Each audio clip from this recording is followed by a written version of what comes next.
Refresh your bathroom with big savings at Lowe's. Reimagine your bathroom with up to 40% off select faucets during our Bath Savings event. Need it today? Order by 2 p.m. for same-day delivery by 8 p.m. Shop for your bathroom refresh at Lowe's. We help, you save. While supplies last, selection varies by location. Same-day delivery on eligible in-stock items, subject to availability. Fees vary. Visit Lowes.com/same-day delivery for full terms. Come to DSW for the shoes, stay for the fun. Because let's be honest, if shoe shopping isn't fun, are you even doing it right? So go ahead, try something new. Try something different. Good different. Try something that feels like you. You know, the real you. And then definitely brag about it later. Because at DSW, you've got unlimited freedom to play. With sneakers, boots, and everything in between for every style, mood, and occasion, you'll definitely find shoes that get you at prices that get your budget. DSW. Let us surprise you.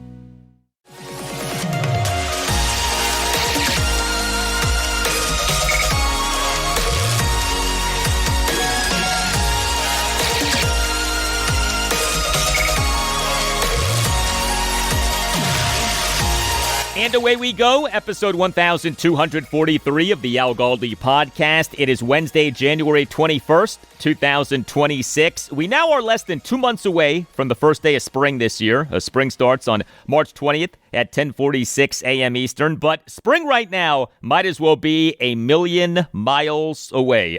It is cold in the Washington, D.C. area, and what is being projected for the D.C. area this weekend, a potentially massive blizzard, as in double-digit inches of snow.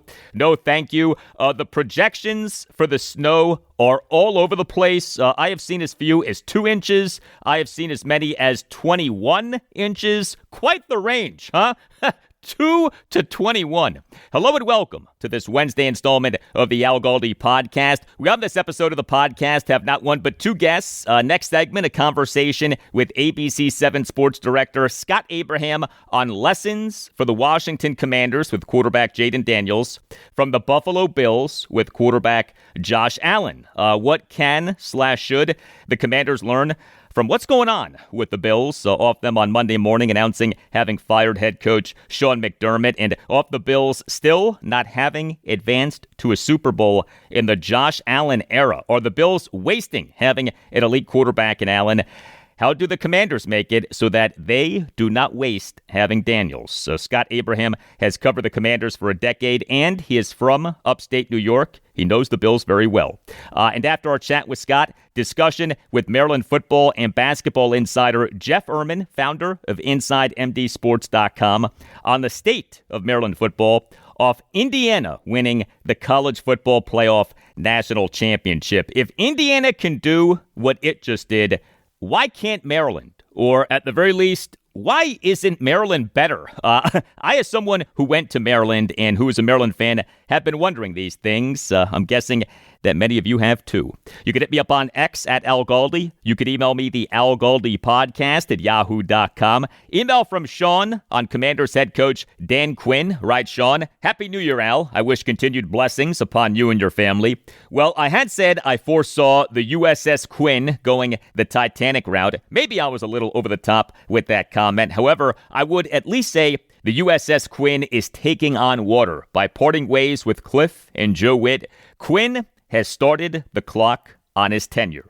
A few thoughts. I'm starting to look at this regime a little differently, Al. First of all, firing both coordinators the day after your end of the season press conference is eyebrow-arching at best. We'd like to hear why these guys were let go. We do not want to rely upon innuendo delivered from NFL and local reporters to try to figure out the reasoning for these moves. Next, who is going to want to come here with a head coach possibly on the hot seat? Next, you had players like Jayden, Mariota, and Debo all talk of how much they like playing for Kingsbury. Jayden's mom sent that tweet endorsing year 3 of Jayden and Cliff. That seemed to signal there was definitely smoke to the rumors. It has been said more lately that Jayden likes playing out of the pistol and the gun. This means a transition, and Jayden's play style is indeed coming. This is year 3 for Jayden coming up. However, we basically just witnessed a redshirt season with Jayden this past season. You have to hit on both coordinator hires, but definitely the OC. You've now potentially created a schism with your quarterback, though. Lastly, what changed, Al? This team chased Kingsbury. He was all but signed with the Raiders. The Commander supposedly may have used the influence of Magic Johnson to secure Kingsbury's services. Quinn knew the offense Cliff ran, gun-dominant, air raid pass principles, and quarterback runs. The team knew who Cliff was, yet now you have issues on how he runs an offense? I think the Seattle game ended Cliff's tenure. I think the front office and head coach have run this team and handled Jayden in a scared manner ever since that game. The negative press and flack that the team took from fans after that game has altered Quinn's coaching tenure. I don't like that optics-wise, and maybe I'm wrong. You threw both coordinator positions under the bus to save Quinn's job. If you have concluded that you need to run an offense that gives Jayden more answers to NFL defenses, if you want to get him out of the gun and transition him more to under center, if you concluded that via play calling, maybe you can remove Jayden's natural inclination to run, if you determined you can't tolerate Jayden and those called quarterback runs, if you feel the league has figured Cliff out or that there is a ceiling to this offense that requires your young quarterback to be Superman every game for the offense to be viable, so be all of that. But the optics of this show cowardice, leaks to the press, firings the day after your press conference, bad optics. You just better hit on these hires. Take care, Al. Keep up the great work.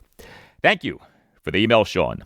For those who do not recall the timeline, January 5th was the joint season-ending press conference for general manager Adam Peters and head coach Dan Quinn. January 6th was when the team parted with offensive coordinator Cliff Kingsbury, offensive line coach Bobby Johnson, and defensive coordinator Joe Witt Jr. Although, to this day, the team has not announced any of these firings/departures. The only thing from the team has been at removing these guys from the coaches portion of the team's official website, and the team on January 10th announcing having promoted assistant quarterbacks coach David Blau to offensive coordinator. But if you go by actual official announcements from the team, it never announced that there was an offensive coordinator vacancy to which David Blau could be promoted.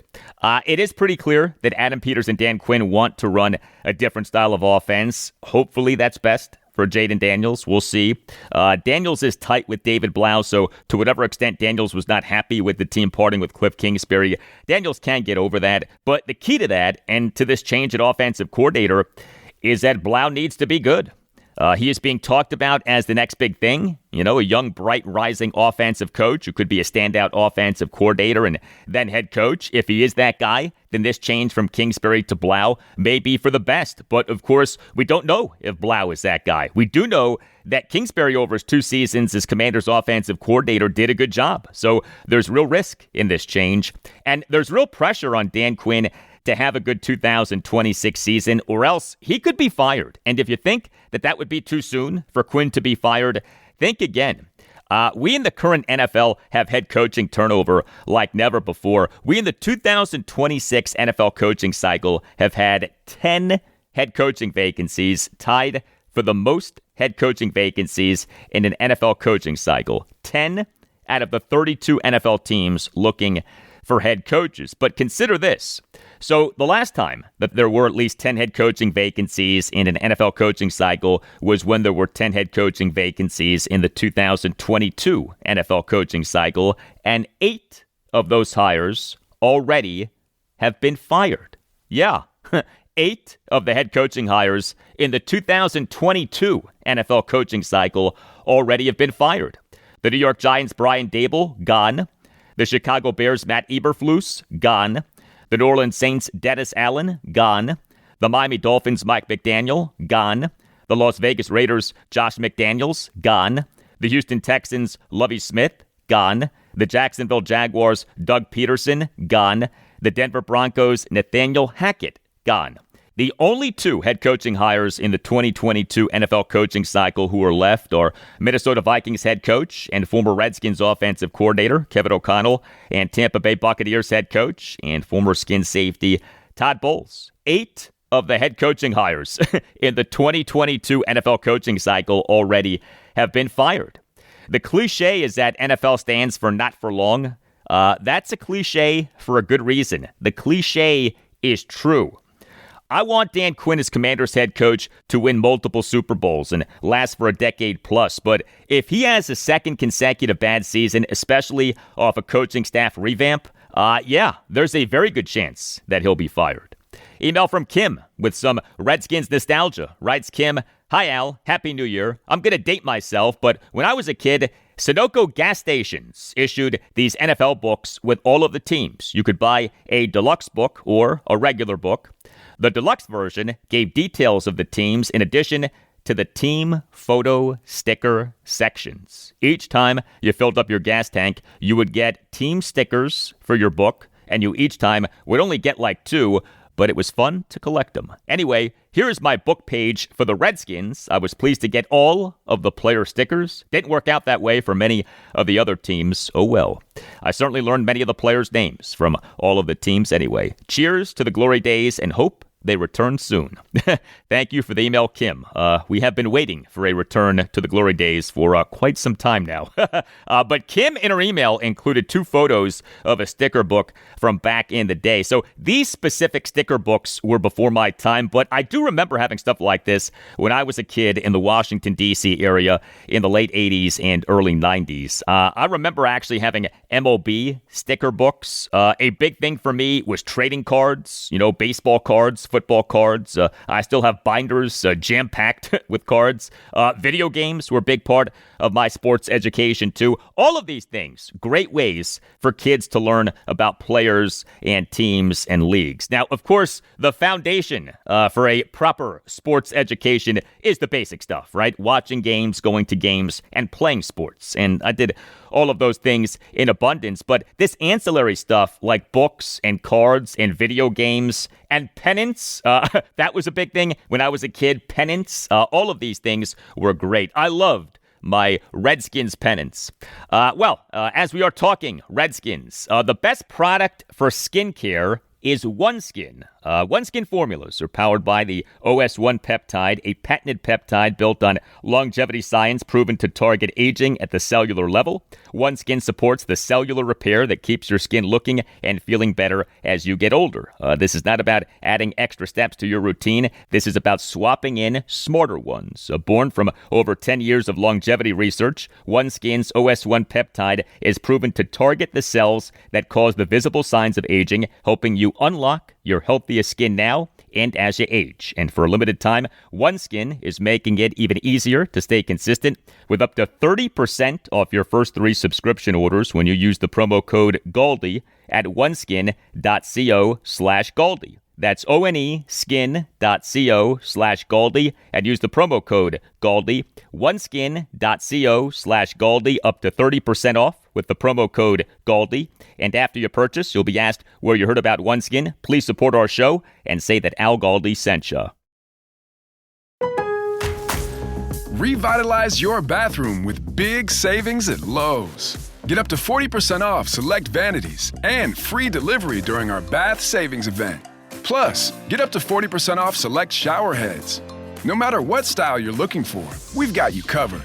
Shop for your bathroom refresh at Lowe's. We help, you save. While supplies last, selection varies by location. Confronting high credit card debt can feel scary. But the good news is, if you owe $10,000 or more in credit card debt, financial relief options are now available. National Debt Relief is currently offering debt relief designed to reduce what you owe, fast-tracking your way to being debt-free. If you qualify for debt relief, you may be able to pay back significantly less than what you owe and save thousands of dollars. Imagine only paying one low monthly program payment you can afford and saving money as you become debt-free. National Debt Relief has already helped bring debt relief to over 550,000 U.S. consumers, earning thousands of 5-star reviews and an A+ rating with the Better Business Bureau. You're stronger than your credit card debt. Take the first step and visit nationaldebtrelief.com to see what debt relief you qualify for. That's nationaldebtrelief.com.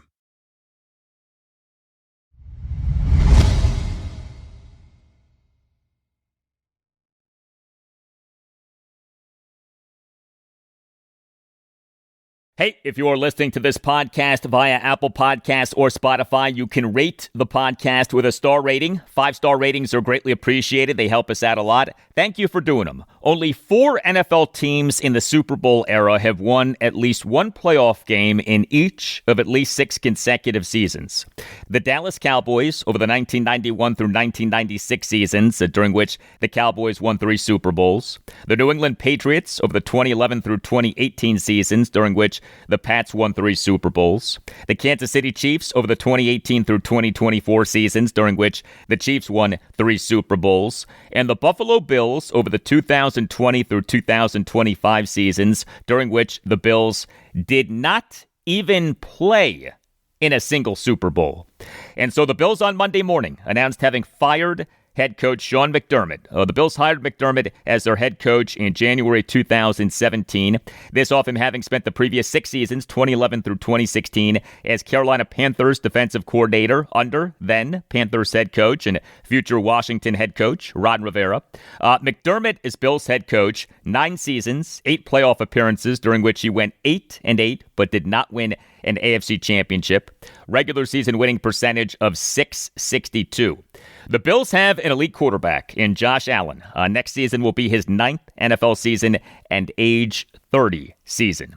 Are the Bills wasting having an elite quarterback in Josh Allen? Are there lessons here for the Washington Commanders with quarterback Jayden Daniels? I'm very pleased to welcome back to the Al Galdi podcast ABC 7 sports director Scott Abraham. He has been at ABC 7 since January 2016, so he has covered the Commanders franchise for a decade. And Scott knows the Bills well. They were his NFL team as a child. He grew up in upstate New York, went to Syracuse. You could follow Scott on X at Scott7News. Hey, Scott, how are you? Why do you have to remind the poor Western New York, Central New York Bills fans of all those numbers? Oh, it has just been unbelievably painful for a lot of my friends and family up there. And you're right. Your short answer, yes, they are wasting this window with Josh Allen. You on Monday morning on X wrote regarding the Bills firing Sean McDermott, quote, "It was time he had a decade of playoff chances," end quote. Why was it time in your opinion? And honestly, I think I'm in the minority with a lot of my buddies in my group chat and my family members. They're people are really upset that Buffalo moved on from Sean McDermott. It's very interesting. But I just feel like, listen, Al, he had a decade of opportunities in the playoffs to get over the hump. Yeah, it's not all on him, but something's amiss here where you just can't get over the hump. How many more chances will a coach get? You know what I mean? I mean, I think what happened was Buffalo saw what the Ravens did with Harbaugh. They saw what Pittsburgh did with Tomlin, and I think it probably made them feel better about making a move like this because they saw other teams doing that where Harbaugh won a Super Bowl, Tomlin won a Super Bowl.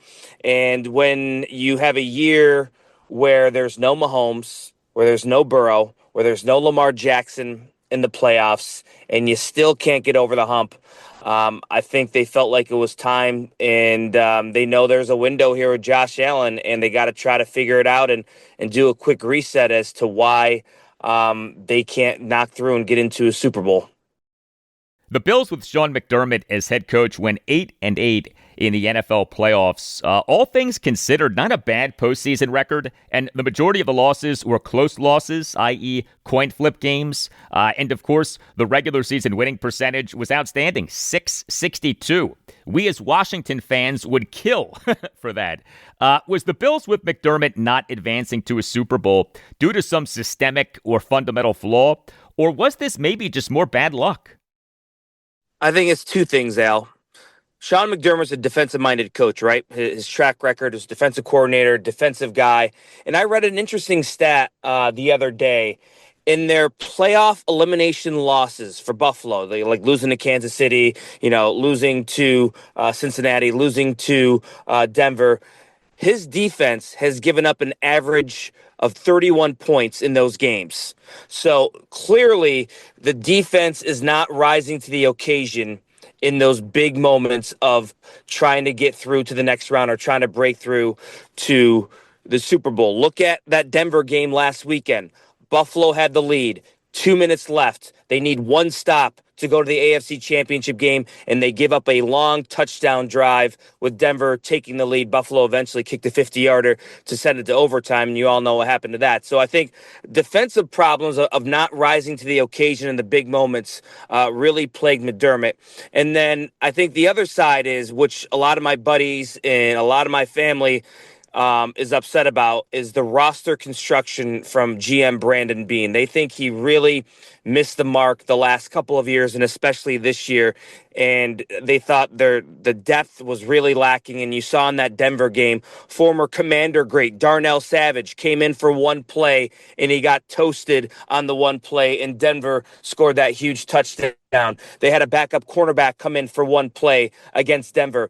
Denver attacked them. They scored the touchdown to Mims to take the lead. So they had problems with the depth, and they thought Brandon Beane missed on several targets. And for weaponry for Josh, especially at the receiver position, he just didn't really have any dudes. They missed on Keon Coleman in the draft. They made that trade with the Chiefs, exchanging basically Xavier Worthy for Keon Coleman. He missed there. He missed another situation. So all that adds up to where they had to make a move in McDermott.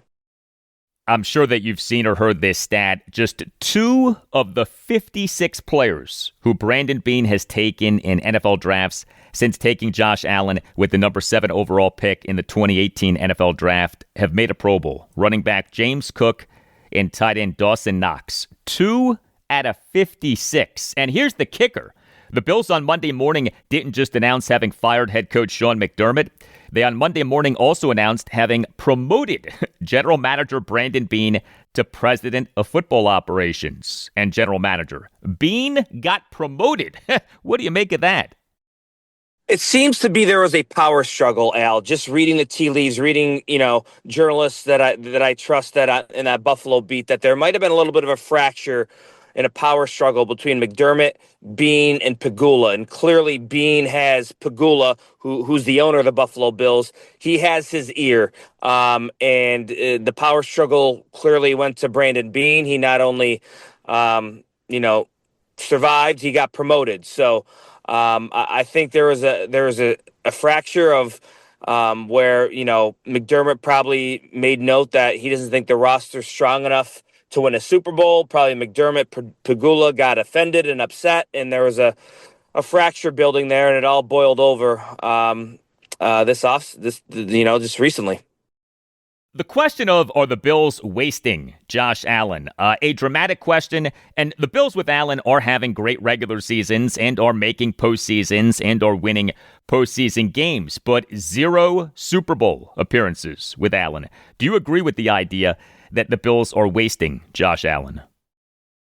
I agree to a certain extent. I mean, Josh Allen's no choir boy in all of this, Al. I mean, he deserves some of the blame of mistakes, not rising to the moment, playing tight.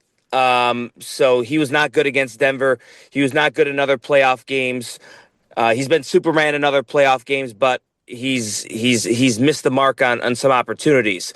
I think the ultimate goal for any team is to make a Super Bowl and win a Super Bowl. And he's going into age 30, and they haven't gotten to one. So, yes, right now, I think it was just a disservice. You look at the wide receivers on that field in that Denver game.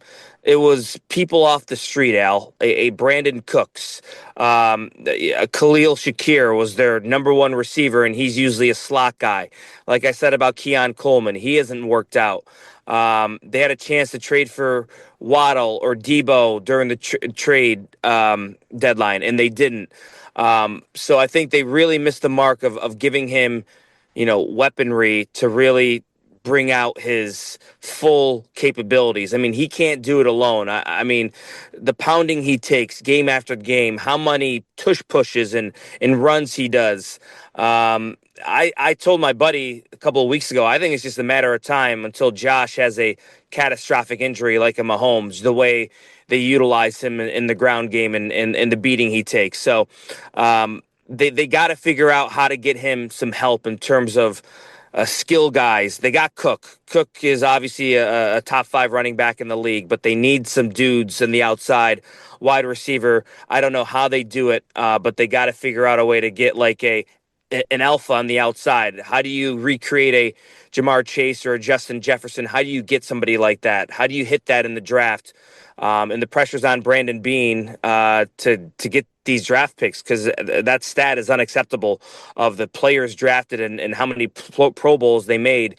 That just can't happen if you want to be a sustainable franchise and organization, a consistent one that can make a Super Bowl year after year. Yeah, Commanders would kill for playoff after playoff in, divisional round, NFC championship game year after year. But the ultimate goal is the Super Bowl. And McDermott had a decade, and that's why they're making the change.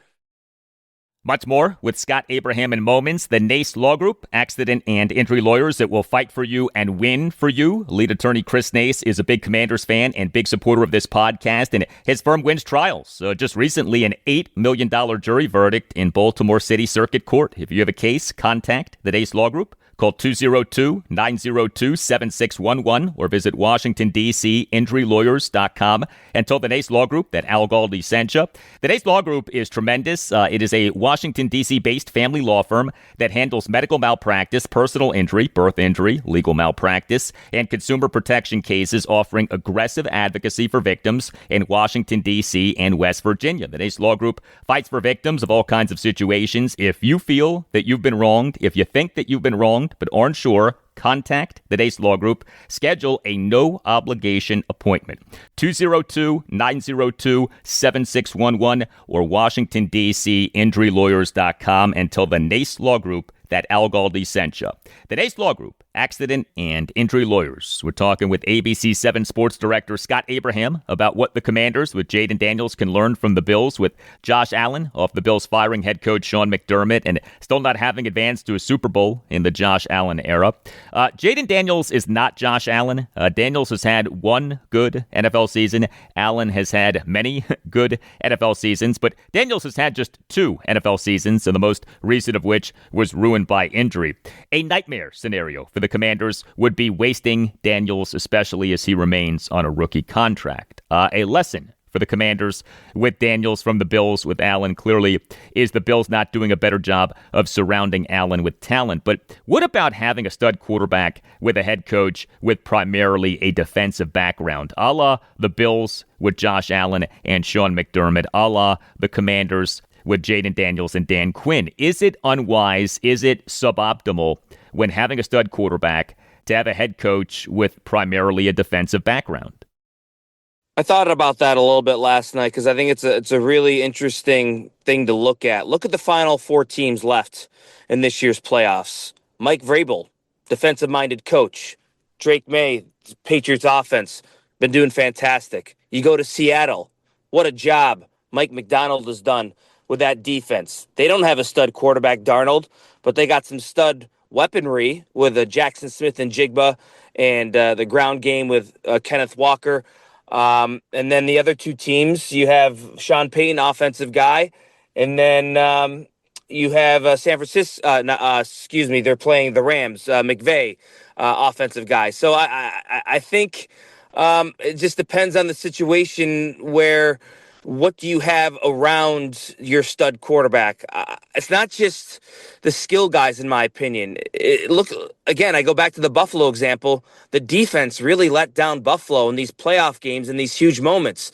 And the defense let down Washington against the Philadelphia Eagles in the NFC Championship game. The defense let down Washington for most of the year last year. So it's not just offense of getting guys around your stud quarterback. It's the entire team, and that goes on the GM, the roster construction. Everything matters, from depth, from special teams. You have to have a balanced team. You look at the college football, the Indiana Hoosiers the other night. They are so balanced, Al. That's a football team. Look at how they won that game. Special teams touchdown changed that entire game. It's in any level of football, you have to have balance on all 3 phases. And certainly there's some holes and chinks in the armor for the Commanders. And this is a big offseason for Adam Peters to get it right. Yeah, year one was a magic carpet ride. We didn't have any issues with what the roster looked like because they were winning and they were surviving these magical endings. But then it kind of came to the forefront this past year. Their age caught up to them. The depth could not withstand all the injuries. So they just got to get better. They got to get younger. They got to get faster. They got to get improvements in all three phases of not just defense, not just offense, everything. So this is going to be a huge offseason for Peters and company because they know the pressure is on. And if they have a season like they did last year, people are going to lose their jobs again. And it's going to be bigger than just a Kingsbury. It's going to be bigger than just a Joe Witt Jr. So they got to get it right. Another thing with an NFL team having a stud quarterback with a head coach with primarily a defensive background is the potential for change at offensive coordinator. And we already have that for the Commanders with them this month parting with Cliff Kingsbury and promoting assistant quarterbacks coach David Blau to offensive coordinator, though that change was a voluntary change on the part of the team. But you look at the Bills, great success with Brian Daboll as offensive coordinator for the 2018 through 2021 seasons. He in January 2022 gets hired as New York Giants head coach. The Bills on February 1st, 2022 promote quarterbacks coach Ken Dorsey to offensive coordinator. But the Bills on November 14th, 2023 fired Dorsey, and their offensive coordinator since then has been Joe Brady, who had been their quarterbacks coach. Having a stud quarterback with a head coach with primarily a defensive background is risky from an offensive coordinator continuity standpoint. You bring up a great point because Dan Quinn is rolling the dice with a David Blau. It's a high risk, high reward, in my opinion, because if this does not work out and it goes badly, Dan Quinn will probably lose his job. But I think that hire and that promotion was twofold.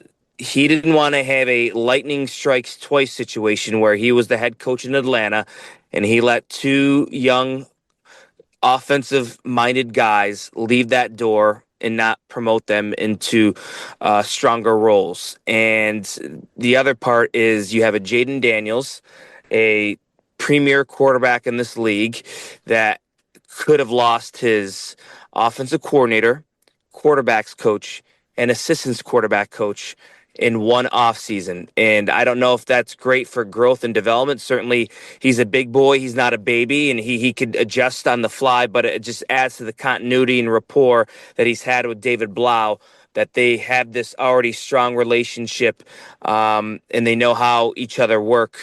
So I think that's why he made this promotion, and you got to just believe that he's going to have a nice blend of a Ben Johnson, Kevin O'Connell, and Cliff Kingsbury type offense. A lot of people go back and forth with the run-pass balance. I'm with you. I didn't have really a big problem with what Kingsbury did this past season, especially with what he had to work with and the injuries and at the quarterback position. I thought the offense was fine, and it wasn't the big reason why they lost all these games. The defense was the big disappointment. So Blau will have his challenges, but again, health and kind of scheme will be the difference maker in all this.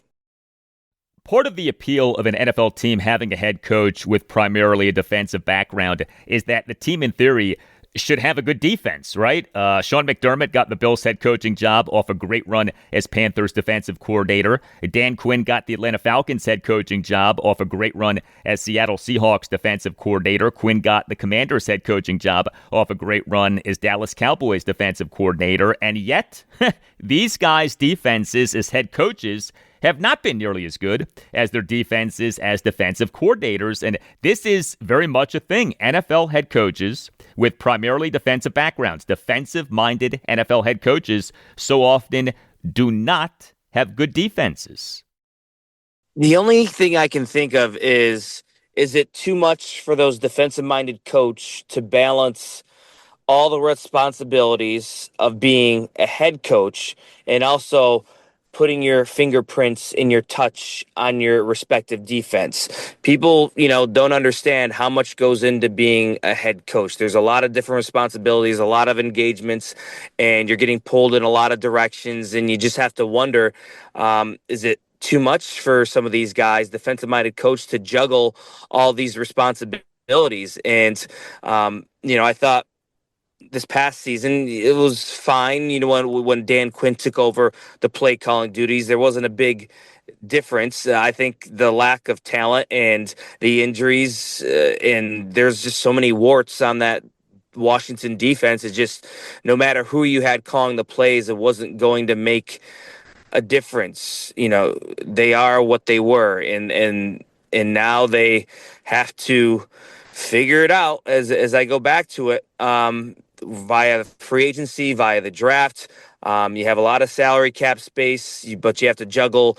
You got to lock up a Laramie Tunsil extension. You don't want a Terry McLaurin 2.0 situation in training camp. Big decisions have to be made, and you're right, with a defensive-minded coach, they just generally, traditionally, historically, haven't worked out too well when they try to do both. ABC 7 Sports Director Scott Abraham. Scott, thanks. All the best. Thanks, Al. Appreciate it. All right. The Bills on Monday morning announcing having fired Sean McDermott, but also announcing having promoted Brandon Beane, reminded me of the Redskins in their 2014 offseason, firing Executive Vice President / head coach Mike Shanahan, but promoting Executive Vice President / General Manager Bruce Allen to team president. Do you remember that? The Skins hired Bruce Allen in December 2009. His title was Executive Vice President / General Manager. The Skins in January 2014 fired Mike Shanahan.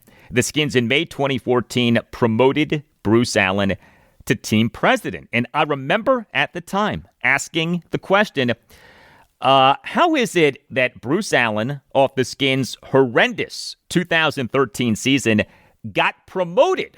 Like, what's going on here? And, of course, this was classic Machiavellian work by Bruce Allen, a master behind-the-scenes manipulator. The guy somehow got promoted off what, to me, is the single worst season in franchise history, the 2013 season. It means you're close. Yes, as Bruce Allen famously said in January 2019, we're close. Z-Biotics pre-alcohol probiotic drink is the world's first genetically engineered probiotic. It was invented by PhD scientists to tackle rough mornings after drinking. Here's how Z-Biotics pre-alcohol probiotic drink works. When you drink, alcohol gets converted into a toxic byproduct in the gut. It is a buildup of this byproduct, not dehydration, that's to blame for rough days after drinking. Well, Z-Biotics pre-alcohol probiotic drink produces an enzyme to break down this byproduct. Make Z-Biotics pre-alcohol probiotic drink your first drink of the night. Drink responsibly, and you'll feel your best the next day. Enjoy drinks with friends. Enjoy drinks while watching the big game, and don't sacrifice your productivity for the next day. Start your night with Z-Biotics pre-alcohol and wake up ready to show up strong at work, clear-headed, focused, and back to business. Go to zbiotics.com/Galdi and you'll get 15% off your first order when you use the promo code Galdi at checkout. Plus, Z-Biotics pre-alcohol is backed by a 100% money-back guarantee, so there's no risk. Also, subscriptions are available for maximum consistency. That's zbiotics.com/Galdi. Use the promo code Galdi at checkout for 15% off. Lowe's knows how to turn big plans into real results. Whether it's new appliances or a home refresh, get started with 12-month special financing on purchases of $299 or more with a MyLowe's Rewards credit card, January 15th through the 30th. So you can invest in your upgrade now and pay over time. Lowe's, we help, you save. Offer subject to credit approval and cannot be combined. Minimum monthly payment required. See store or Lowe's.com for details. Confronting high credit card debt can feel scary. But the good news is, if you owe $10,000 or more in credit card debt, financial relief options are now available. National Debt Relief is currently offering debt relief designed to reduce what you owe, fast-tracking your way to being debt-free. If you qualify for debt relief, you may be able to pay back significantly less than what you owe and save thousands of dollars. Imagine only paying one low monthly program payment you can afford and saving money as you become debt-free. National Debt Relief has already helped bring debt relief to over 550,000 U.S. consumers, earning thousands of five-star reviews and an A-plus rating with the Better Business Bureau. You're stronger than your credit card debt.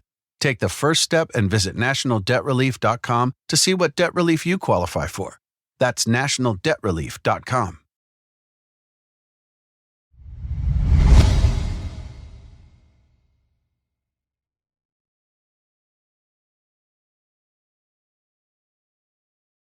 Well, if Indiana University can do what it just did in football, why can't the University of Maryland? Or at the very least, why isn't Maryland better? Curt Cignetti. He was the head coach for James Madison for 5 seasons, the 2019 through 2023 seasons. He was named head coach of Indiana on November 30th, 2023. And he, in just his second season as IU head coach, has won a college football playoff national championship. Understand, IU had never won more than 9 games in a season, but IU in the 2024 season went 11-2 overall, including 8-1 in the Big Ten.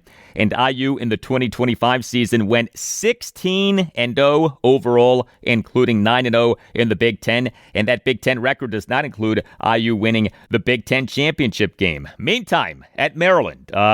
So it on December 4th, 2018 announced the hiring of Mike Locksley as head coach. This off a nightmare of a previous 7 months, including the death of a player, the death of 19-year-old offensive lineman Jordan McNair on June 13th, 2018, off him having been hospitalized on May 29th, 2018 following an off-season workout. Then we, in August 2018, got an ESPN.com report on allegations of a toxic coaching culture under head coach DJ Durkin and head strength and conditioning coach Rick Court. Maryland football was in shambles. Mike Locksley, to his credit, brought the program back to respectability. Maryland, for the 2021 through 2023 seasons, won at least 7 games in each of 3 consecutive seasons, marking the first time that the Terrapins had at least 7 wins in each of at least 3 consecutive seasons since the 2001 through 2003 seasons, which were Ralph Regent's first 3 seasons as Terps head coach. But Maryland in the 2024 season went 4-8 overall, including 1-8 in the Big Ten. Maryland on May 15th, 2025 announced the hiring of James E. Smith as director of athletics. He had been serving as the senior vice president of business strategy for the Atlanta Braves. Maryland in the 2025 season went 4-8 overall, including 1-8 in the Big Ten. But Jim Smith on November 16th announced that he was retaining Mike Locksley as head coach and announced that Maryland planned to significantly increase financial support for the football program. Where are we with Maryland football? And if Indiana can do what it just did, why can't Maryland? Or at the very least, why isn't Maryland better? I am very pleased to welcome to the Al Galdi podcast Maryland football and basketball insider Jeff Ermann, founder of InsideMDSports.com. He knows Maryland athletics exceptionally well. His site is terrific. Again, InsideMDSports.com. You can follow Jeff on X at Jeff_Ermann, and Ermann is spelled ERMANN. Hey, Jeff, how are you? I'm great, Al. Appreciate you having me back.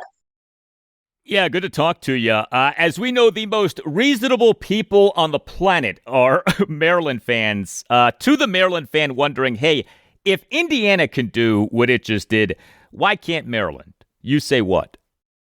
Well, the first thing I'd probably say is virtually every fans of every program across the country are saying the same thing right now. Anyone who's not at least in the playoffs, and probably even some of those who are and are used to being there, are saying if they can do that. So it's not really unique to Maryland. The thing is, Cignetti is a unicorn. No one else has ever done this. I was actually saying to my wife earlier today, I feel like this is the most surprising national champion, or the most unusual national champion in general in sports, probably since I've followed sports. So it's such a unique case that I think it's hard to really say if they can do it, we can. But it is proof that you can, in this era of college sports, you can rise really quickly. I mean, I believe Indiana had the most losses in college football history. And, I think also part of it, though, is investment. Indiana has put a lot of money into their program. Maryland has not invested like they have. They've spent a ton in the transfer portal. And then Cignetti obviously is just, he's the football coach version of a 5-tool player. He can recruit. He's an amazing coach. The culture there is amazing. The play calling, everything is, just been nearly perfect there. So, it does show that if you're, a non-blue blood or even program that struggled forever, you can rise up now with the portal. But, I don't think anyone should take it as proof that they should be doing that. Mike Locksley, as Maryland head coach, has done well in recruiting, but he has not done much via the NCAA transfer portal. Are we in college football now at a point at which the portal matters more than recruiting? For sure. Yeah, especially in football, because obviously physical maturity matters a lot more than in basketball, where you see, a lot of freshmen who are top 10 draft picks ready to go. So, yeah, there's no question. I mean, you still need to get some high school players and develop them. But the reality is, 2 or so years after a high school class comes in, a lot of times, half or somewhere in that neighborhood of those players have already transferred. Some of them are going to get good and leave. Some aren't going to be good enough. So, Mike Locksley still has relied more so, I would say, on high school recruiting, in part because to get those big name transfer portal guys, you're going to have to spend a lot of money. But the portal is clearly the number one priority for college coaches now in recruiting. Were you surprised by Jim Smith this past November 16th announcing that he was retaining Mike Locksley as head coach? A little bit at that point, just because the whole season had gone off the rails, and I didn't know if Mike was going to survive that. But not completely, because realistically, there's another 16 million or so on his deal. Maryland is not flush with cash, and it was a terrible year to be hiring a head coach because there were more high profile openings than there have been in forever. So you're competing with a lot more other programs for coaches. So, and then obviously the other aspect is they have this very talented freshman class highlighted by Malik Washington and the two defensive ends, Zaire Mathis and Sidney Stewart. And so, they see a lot of upside there. The plan has been to build around this class. So I think the thinking was, there's a lot of upside, and let's see how these guys do next year. And if it doesn't work out, then that's probably it. Jim Smith this past November 16th also announced that Maryland planned to significantly increase financial support for the football program. The Terps, since the end of their 2025 season, have retained a number of key guys as opposed to them transferring. Among those guys, 3 true freshmen from the 2025 season in quarterback Malik Washington and edge defenders Zaire Mathis and Sidney Stewart. Also, the Terps, via the NCAA transfer portal, have gotten Old Dominion running back Traquan Jones, a significant acquisition. Do we know how much more money Maryland now is spending on football as compared to previously? It's really hard to say, Al, because none of those numbers are ever public or subject to public information requests or announced by the school. Everything with NIL and revenue sharing is kind of shrouded in rumors and mystery. I do think they spent about $12 million last year. I think they're a little above that range this year, but I think most of that increased budget is more projected for next year, where Jim Smith has had a year to come in, make these deals, make corporate sponsorship deals and things like that. I think their budget has increased, but I think they're really looking to next year as the big jump. To what extent is lack of spending a valid reason for Maryland doing poorly in each of the last 2 seasons? It's definitely a factor. That first year of NIL, before there was revenue sharing, I think they had about $3 million. And, Indiana had $14 million that year. Ohio State and these other schools were spending, $20 million, and you're spending $3 million. We all know how that's going to go 9 times out of 10. That doesn't absolve Mike from everything. Obviously, you still want better results. Back-to-back, 4 and 8 seasons is not strictly the result of money. You've got to do better. You got to be more obviously consistent on the field. You can't lose these close games every time, as they have, during that three-game stretch of losses that kind of killed the season. So it's not a total excuse, but it is definitely a limitation. And the reality that I still can't get over is that Maryland, since joining the Big Ten, has not defeated a single ranked Big Ten team. 0-38 against ranked Big Ten teams since joining the conference beginning with the 2014 season. In a sport in which upsets happen all of the time, Maryland being 0-38 against ranked Big Ten teams since joining the conference is mind-boggling. Yeah, that's not a good look, and that's something that's really driven a lot of fans away. I think when if you're a Maryland football fan, you don't necessarily expect to do what Indiana did, but you want to be able to go out to a game, against a good team and have the hope that once in a while you're going to witness a big win that's going to keep the fans coming back, and they've had some good years, and with the limitations, I think that stretch of 3 straight years with bowl wins was pretty solid, but they're still lacking those marquee wins that people really get excited about. So, that's something that he desperately needs to get done next year. We're discussing the state of Maryland football with Maryland football and basketball insider Jeff Ermann, founder of InsideMDSports.com. Maryland joining the Big Ten was supposed to be a financial boon for Maryland athletics. Why isn't Maryland athletics in better shape financially? Well, part of it is when they joined the Big Ten, they had to pay a huge exit fee to the ACC. They were already hurting on money from some of the previous AD's mismanagement. And so, they took this large loan out from the Big Ten to where they haven't been receiving the full share for all these years because they've been paying back this loan. So that's a big part of it. And then obviously, attendance has sagged in football. I think they made, I'm trying to remember the numbers last year, something like 20% or maybe less revenue than that of Ohio State. I think Ohio State was at 60 million on, game day concessions and tickets, and Maryland was at like 9 million. Or don't quote me on that, but it was a fraction. So, when you're not making that money that everybody else has, that's pretty tough. And then, they've paid some pretty exorbitant coaching salaries. They've been paying Mark Turgeon's buyout. I believe that's done now, but they paid that for several years. And so, you combine it all and it's tough, especially when you're living on the richest block in college sports. I don't get the Mark Turgeon buyout. Maryland on December 3rd, 2021 announced that Turgeon, quote, in a mutual decision, end quote, was stepping down as head coach for the Maryland men's basketball program.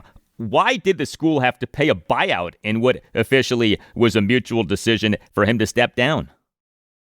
That was unusual. That would be a question for Damon Evans. It was strange because the previous offseason, things were kind of reaching ahead. The fans were done with Turgeon. Damon Evans was done with Turgeon, but he still had this time on his contract. And I think Evans tried to kind of urge him out the door to find another job elsewhere, and he essentially refused.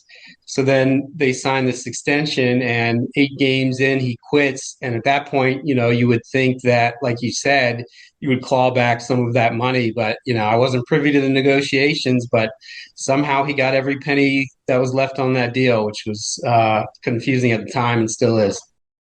Will Mike Locksley be entering the 2026 season on the hot seat and as a candidate to be fired during the season if things go poorly?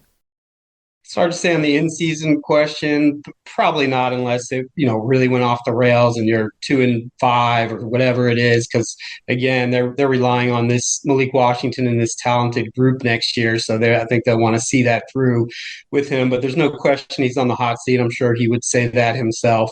Back-to-back 4-8 seasons, ending this past year with an 8-game losing streak. There's no coach who wouldn't be on the hot seat. So I don't know how many games he has to win exactly, or if there's a set number on that or anything, but he clearly needs a big bounce back next season. With Malik Washington, a lot of hype for him as a consensus 4-star recruit out of Archbishop Spalding High School in Severn, Maryland. Very mixed true freshman season. Some good games, but also quite a few bad games. Now, in his defense, a lot of drops, and he basically had no running game with which to work. Maryland's rushing offense this past season was so bad. Do you believe that Malik Washington can be a truly great quarterback for Maryland? I think he still can be. The potential's definitely there. Any people were critical of his season, as he deserved. He was very up and down, made his share of mistakes, but people also aren't used to seeing a true freshman playing quarterback in the Big Ten, which is extremely hard, to thrive in that situation, especially as you mentioned, when you have no running game to support you. Your receivers are dropping balls, probably I would say the weakest crop of receivers Maryland's had in quite a while. So he didn't have a lot of help, but I think he still has the physical tools are obviously there. He needs to clean up some of the mechanics and some of the, throwing 100-mile-an-hour fastballs on short routes and throwing off his back foot and things like that. But I think the physical and, mental leadership aspects are all there for him to be a really good quarterback. Why was Maryland's rushing offense this past season so bad? The Terps had Pep Hamilton as the new offensive coordinator / quarterbacks coach, extensive NFL experience, and yet the rushing offense was woeful. Well, the offensive line, it was the second year in a row where they really just didn't get any push in the ground game. They were good. Pass blocking is a funny thing, the dichotomy there. They attempted, so I think, the fourth most passes in the country and allowed like the fourth or third fewest sacks. Some of that is because they threw a lot of quick hitters, so you don't have to block as long. But on the ground, they didn't block well, and then the running backs didn't really do a good job of finding the holes. They had some talent there, but it was just an all-around confluence of things where it's the second year in a row. So coming up this next year, they need to find a way to fix that, because obviously you cannot win consistently in the Big Ten if you're averaging like 90 rushing yards a game. Final question. What to you is a realistic goal for what Maryland football should be? Yeah, I think, it's hard to say, because so much of it depends on funding. If they were to fully invest like some of these other schools, which is easier said than done, because at these other places, most of them, that school is the only show in town. So it's much easier to generate revenue than it is, as has been discussed a million times about Maryland, than in the DC area. But, I don't see any reason why it couldn't be a 8.5 win per season kind of program if you can get things going. And then, you're not going to be in the national mix every year, but even if every, once or twice a decade you're in the playoff, I think that would be a great solution or a great outlook for Maryland. And, it's always been said that it's a sleeping giant just based on the talent in the area. So in these days of upward mobility, as Indiana has shown, you can't rule against things as much as you could in the past. Well, the Giant has been sleeping for a while. It is time for the Giant to wake up. Yeah, you might say it's in a coma, but, stranger things have happened. Very true. Maryland football and basketball insider Jeff Ermann, founder of InsideMDSports.com. Jeff, thanks. All the best. Thanks for having me, Al. Appreciate it.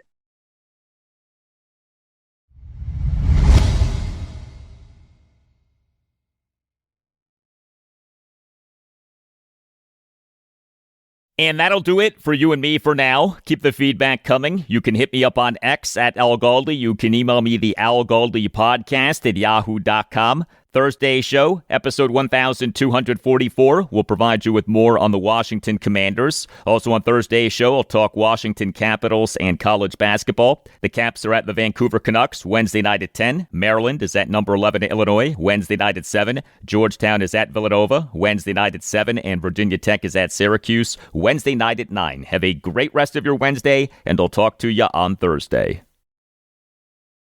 It means you're close. Hey everybody, it's Babs from Brunch with Babs, and do I have a tip for you? If you share my passion for classic style and joyful living, you're gonna love Birch Lane. Their timeless furniture and decor is carefully crafted to bring joy to your home for years to come, just like the memories you make there. Plus, it's delivered fast and free. Shop my hand-picked Birch Lane collection and more classic styles at birchlane.com.